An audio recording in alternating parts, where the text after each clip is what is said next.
Hello students, welcome to my class। ਤੁਹਾਡਾ BEd ਦਾ semester 1 complete ਹੋ ਚੁੱਕਿਆ। ਸਮੈਸਟਰ 2 ਦੇ ਵਿੱਚ ਸਭ ਤੋਂ ਪਹਿਲਾਂ ਸਮੈਸਟਰ 2 ਸ਼ੁਰੂ ਕਰਨ ਤੋਂ ਪਹਿਲਾਂ ਤੁਹਾਨੂੰ ਨੌਲੇਜ ਹੋਣੀ ਚਾਹੀਦੀ ਹੈ ਕਿ ਇਸ ਸਮੈਸਟਰ ਦੇ ਵਿੱਚ ਕਿਹੜੇ-ਕਿਹੜੇ ਪੇਪਰ ਨੇ ਤੇ ਉਹਨਾਂ ਦਾ ਕੀ ਸਬਜੈਕਟ ਮੈਟਰ ਹੈ, ਕਿਸ ਤਰ੍ਹਾਂ ਦੇ ਜਿਹੜੇ ਮਾਰਕਸ ਦੀ ਡਿਵੀਜ਼ਨ ਹੋਊਗੀ। ਤਾਂ ਅੱਜ ਮੈਂ ਤੁਹਾਡੇ ਨਾਲ ਇਹੀ ਨੌਲੇਜ ਸ਼ੇਅਰ ਕਰਨ ਜਾ ਰਹੀ ਹਾਂ।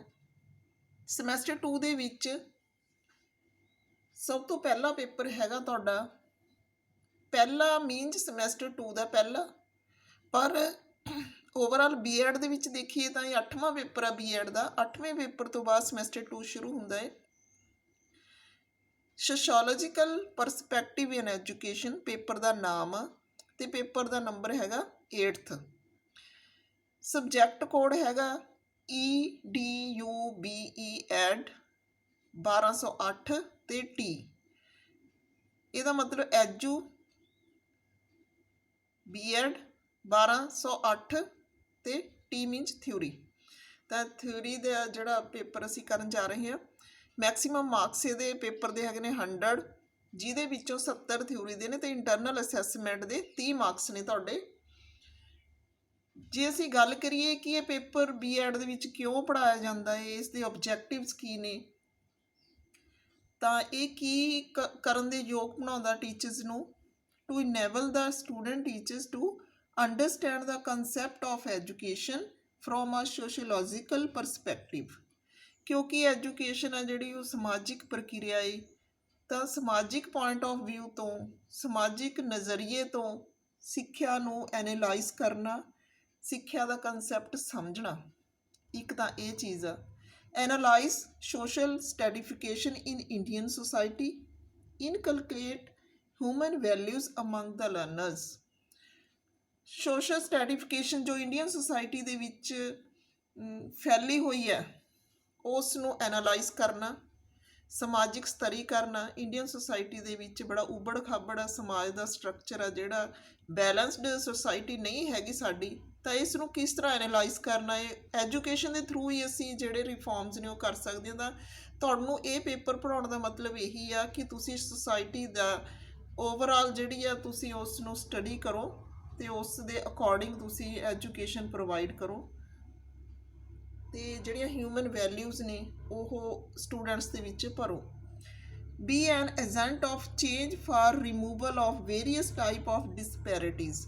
ਤਾਂ ਅਲੱਗ-ਅਲੱਗ ਤਰ੍ਹਾਂ ਦੀਆਂ ਜਿਹੜੀਆਂ ਭਿੰਨਤਾਵਾਂ ਫੈਲੀਆਂ ਹੋਈਆਂ ਨੇ ਸਮਾਜ ਦੇ ਵਿੱਚ, ਅਸੀਂ ਏਜੰਟ ਦੇ ਰੂਪ ਵਿੱਚ ਕੰਮ ਕਰਨਾ ਉਹਨਾਂ ਨੂੰ ਦੂਰ ਕਰਨ ਲਈ। ਤਾਂ ਓਵਰਆਲ ਜੇ ਮਿਲਾ ਕੇ ਦੇਖੀਏ ਤਾਂ ਸੋਸ਼ਲ ਚੇਂਜ ਲੈ ਕੇ ਆਉਣ ਲਈ ਤੁਹਾਡਾ ਜਿਹੜਾ ਇਹ ਪੇਪਰ ਆ ਇਹ ਬਹੁਤ ਜ਼ਰੂਰੀ ਆ। ਅੱਗੇ ਅਸੀਂ ਇਸ ਦਾ ਸਿਲੇਬਸ ਡਿਸਕਸ ਕਰਦੇ ਹਾਂ। ਸੋਸ਼ੋਲੋਜੀ ਦੇ ਸਿਲੇਬਸ ਦੇ ਵਿੱਚ ਤੁਹਾਡੇ 2 ਸੈਕਸ਼ਨ ਨੇ ਜਿਹੜੇ ਉਹ ਹੋਣਗੇ ਸਬਜੈਕਟ ਮੈਟਰ ਦੇ। ਪਹਿਲੇ ਸੈਕਸ਼ਨ ਦੇ ਵਿੱਚ 3 ਲੈਸਨ ਸੈਕਸ਼ਨ ਬੀ ਦੇ ਵਿੱਚ। ਤਾਂ ਸੈਕਸ਼ਨ ਏ ਦੇ ਵਿੱਚ ਜਿਹੜਾ ਫਸਟ ਲੈਸਨ ਆ, ਸਭ ਤੋਂ ਪਹਿਲਾਂ sociology of education, concept, scope and approaches. ਇਸ ਦੀਆਂ 3 ਚੀਜ਼ਾਂ ਨੇ ਕਰਨ ਵਾਲੀਆਂ। ਕੰਸੈਪਟ ਦੇ ਵਿੱਚ ਤੁਹਾਨੂੰ ਪਤਾ ਹੀ ਹੈ ਕਿ ਤੁਸੀਂ ਬੁੱਕਸ ਖਰੀਦੋਗੇ, ਜਦੋਂ ਕੋਈ ਵੀ ਬੇਸ ਬੁੱਕ ਲੈ ਕੇ ਤੁਸੀਂ ਉਸ ਨੂੰ ਅੱਗੇ ਰੱਖ ਕੇ ਚੱਲ ਸਕਦੇ ਹੋ। ਉਹਦੇ ਵਿੱਚ ਤੁਸੀਂ ਮੀਨਿੰਗ, ਡੈਫੀਨੇਸ਼ਨਸ ਐਂਡ ਕਰੈਕਟਰਿਸਟਿਕਸ ਵਗੈਰਾ ਕਰੋਗੇ ਤਾਂ ਉਹ ਮਿਲ ਕੇ ਕੰਸੈਪਟ ਬਣੂਗਾ ਤੁਹਾਡਾ। ਫਿਰ ਸਕੋਪ ਕੀ ਹੈ ਸੋਸ਼ੋਲੋਜੀ ਦਾ, ਅਤੇ ਇਸ ਦੀਆਂ ਅਲੱਗ-ਅਲੱਗ ਅਪਰੋਚਿਸ ਨੇ ਤੁਹਾਡੇ ਬੀਐਡ ਦੇ ਸਿਲੇਬਸ ਦੇ ਵਿੱਚ Punjabi university under.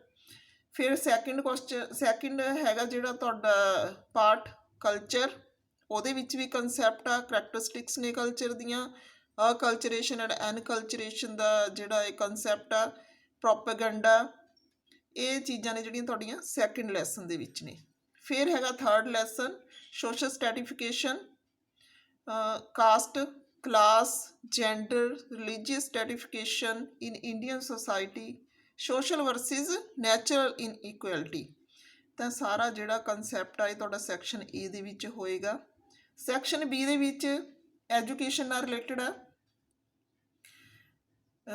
Education inequality of access and opportunity for education, steps undertaken at the national level for removal of educational inequalities during the current 5 year plan. ਤਾਂ ਇਹਦੇ ਵਿੱਚ ਤੁਹਾਡੀਆਂ ਜਿਹੜੀਆਂ ਨੇ ਇਨਇਕੁਐਲਿਟੀ, ਐਕਸੈਸ, ਪਹੁੰਚ ਦੀ ਇਨਇਕੁਐਲਿਟੀ, ਕਿਉਂਕਿ ਐਜੂਕੇਸ਼ਨ ਸਾਰਿਆਂ ਤੱਕ ਨਹੀਂ ਪਹੁੰਚ ਸਕਦੀ, ਉਸ ਦੀਆਂ ਜਿਹੜੀਆਂ ਅਸਮਾਨਤਾਵਾਂ ਨੇ ਉਹਨਾਂ ਨੂੰ ਡਿਸਕਸ ਕੀਤਾ ਹੋਇਆ, ਅਤੇ ਐਜੂਕੇਸ਼ਨ ਸਾਰਿਆਂ ਤੱਕ ਪਹੁੰਚੇ, ਮੌਕੇ ਮਿਲਣ, ਉਹ ਚੀਜ਼ ਆ। ਅੱਗੇ ਸਟੈਪਸ ਨੇ, ਇਸ ਲਈ ਕੀ ਸਟੈਪਸ ਚੱਕੇ ਜਾ ਸਕਦੇ ਨੇ ਕਿ ਜਿਹੜੀ ਐਜੂਕੇਸ਼ਨ ਆ ਉਸ ਦੇ ਬਰਾਬਰਤਾ ਨਾਲ ਮੌਕੇ ਮਿਲਣ, ਜਿਹੜੀ ਐਜੂਕੇਸ਼ਨ ਇਨਇਕੁਐਲਿਟੀਜ਼ ਨੇ ਉਹ ਖਤਮ ਹੋਣ। ਤਾਂ ਇਹ ਕਰੰਟ 5 ਈਅਰ ਪਲਾਨ ਜਿਹੜੀਆਂ ਸਾਡੀਆਂ ਚੱਲ ਰਹੀਆਂ ਨੇ ਉਹਦੇ ਪੁਆਇੰਟ ਆਫ ਵਿਊ ਨਾਲ ਇਹ ਤੁਹਾਡਾ ਲੈਸਨ ਹੈ ਜਿਹੜਾ ਇਹਦੇ ਵਿੱਚ ਦਿੱਤਾ ਹੋਇਆ। ਫਿਰ ਸਸਟੇਨੇਬਲ ਡਿਵੈਲਪਮੈਂਟ, ਸਸਟੇਨੇਬਲ ਡਿਵੈਲਪਮੈਂਟ ਦਾ ਲੈਸਨ ਹੈ ਜਿਹੜਾ ਉਹਦੇ ਵਿੱਚ ਤੁਹਾਡਾ concept, importance and it's awareness through education. ਫਿਰ ਲਾਸਟ ਲੈਸਨ ਤੁਹਾਡਾ ਹੈਗਾ ਐਜੂਕੇਸ਼ਨ ਫਾਰ 21st ਸੈਂਚੁਰੀ। ਇਹਦੇ ਵਿੱਚ ਦ 4 ਪੀਲਰਸ ਆਫ ਐਜੂਕੇਸ਼ਨ ਨੇ, ਡੈਲਰਸ ਕਮਿਸ਼ਨ 1996 ਆ ਜਿਹੜਾ ਦਿੱਤਾ ਹੋਇਆ। ਤਾਂ ਤੁਹਾਡੇ ਜਿਹੜਾ ਵੀ ਕਾਲਜ ਦੇ ਮੁਤਾਬਕ ਤੁਹਾਨੂੰ ਗਾਈਡਲਾਈਨਸ ਦਿੱਤੀਆਂ ਜਾਣਗੀਆਂ। ਤਾਂ ਓਵਰਆਲ ਸਿਲੇਬਸ ਮੈਂ ਤੁਹਾਨੂੰ ਦੱਸਿਆ ਹੈ। ਤਾਂ ਜਿਹੜੇ ਇਹਦੇ ਵਿੱਚ ਅੱਗੇ ਅਸੀਂ ਜਿਹੜਾ ਸਿਲੇਬਸ ਆ ਉਹ ਸਾਰਾ ਕਵਰ ਕੀਤਾ ਹੋਇਆ ਵੀਡੀਓਜ਼ ਦੇ ਵਿੱਚ। ਇਸ ਪੇਪਰ ਦਾ ਸ਼ਾਰਟ ਨੋਟਸ, ਲੌਂਗ ਕੁਐਸਚਨ, ਸਾਰੀ ਜਿਹੜੀ ਡਿਸਕਸ ਆ ਟਾਈਮ ਟੂ ਟਾਈਮ ਤੁਹਾਡੇ ਨਾਲ ਕੀਤੀ ਜਾਏਗੀ। ਸਿਲੇਬਸ ਦੇ ਵਿੱਚ ਜਿਵੇਂ ਥਿਊਰੀ ਦਾ ਪੇਪਰ ਆ ਤਾਂ ਤੁਹਾਨੂੰ ਇੰਟਰਨਲ ਅਸੈਸਮੈਂਟ ਆ ਜਿਹੜੀ ਉਹ 30 ਮਾਰਕਸ ਦੀ ਹੋਊਗੀ। ਉਹ ਕਿਹਦੇ ਬੇਸ 'ਤੇ ਹੋਊਗੀ? ਕੁਛ ਇੱਕ ਐਕਟੀਵਿਟੀਜ਼ ਹੋਣਗੀਆਂ ਤੁਹਾਡੀਆਂ, ਪ੍ਰੋਜੈਕਟ ਵਰਕ ਹੋਊਗਾ ਅਤੇ ਹਾਊਸ ਟੈਸਟ ਵਗੈਰਾ ਹੋਣਗੇ। ਜੇ ਤੁਹਾਨੂੰ ਸਿਲੇਬਸ ਦੇ ਵਿੱਚ ਗੱਲ ਕਰੀਏ, ਐਕਟੀਵਿਟੀਜ਼ 3 ਐਕਟੀਵਿਟੀਜ਼ ਦਿੱਤੀਆਂ ਹੋਈਆਂ ਨੇ, ਜਿਨ੍ਹਾਂ ਦੇ ਵਿੱਚੋਂ ਕੋਈ ਵੀ ਇੱਕ ਐਕਟੀਵਿਟੀ ਤੁਹਾਡੇ ਕਾਲਜ ਵੱਲੋਂ ਕਰਵਾਈ ਜਾਊਗੀ। ਤਾਂ first activity discussion on role of culture in social change, ਸਮਾਜਿਕ ਚੇਂਜ ਲੈ ਕੇ ਆਉਣ ਦੇ ਵਿੱਚ ਕਲਚਰ ਦਾ ਕੀ ਰੋਲ ਹੈ। ਨੈਕਸਟ ਹੈਗਾ report on different types of disparities in Indian society. ਤਾਂ ਤੁਹਾਨੂੰ ਇਹ ਵੀ ਕਿਹਾ ਜਾ ਸਕਦਾ ਕਿ ਇੰਡੀਅਨ ਸੋਸਾਇਟੀ ਦੇ ਵਿੱਚ ਅਲੱਗ-ਅਲੱਗ ਤਰ੍ਹਾਂ ਦੀਆਂ ਭਿੰਨਤਾਵਾਂ ਨੂੰ ਜਿਹੜਾ ਇਕੱਠਾ ਕਰਕੇ ਇੱਕ ਰਿਪੋਰਟ ਪੇਸ਼ ਕਰੋ ਕਿ ਕਿਸ ਤਰ੍ਹਾਂ ਦੀਆਂ ਭਿੰਨਤਾਵਾਂ ਤੁਸੀਂ ਦੇਖਦੇ ਹੋ ਇੰਡੀਅਨ ਸੋਸਾਇਟੀ ਦੇ ਵਿੱਚ। ਫਿਰ ਹੈ evaluation of right to education act 2009 in any one school. ਕਿਸੇ ਇੱਕ ਸਕੂਲ ਦੇ ਵਿੱਚ ਜਾ ਕੇ ਰਾਈਟ ਟੂ ਐਜੂਕੇਸ਼ਨ ਐਕਟ 2009 ਆ ਜਿਹੜਾ ਉਹ ਕਿਸ ਤਰ੍ਹਾਂ ਨਾਲ ਲਾਗੂ ਹੋਇਆ ਹੈ ਉਸ ਸਕੂਲ 'ਚ, ਪਰਟੀਕੂਲਰ ਸਕੂਲ 'ਚ ਜਾ ਕੇ ਕਿਸੇ 'ਚ ਇੱਕ ਇਵੈਲੂਏਸ਼ਨ ਰਿਪੋਰਟ ਤਿਆਰ ਕਰੋ।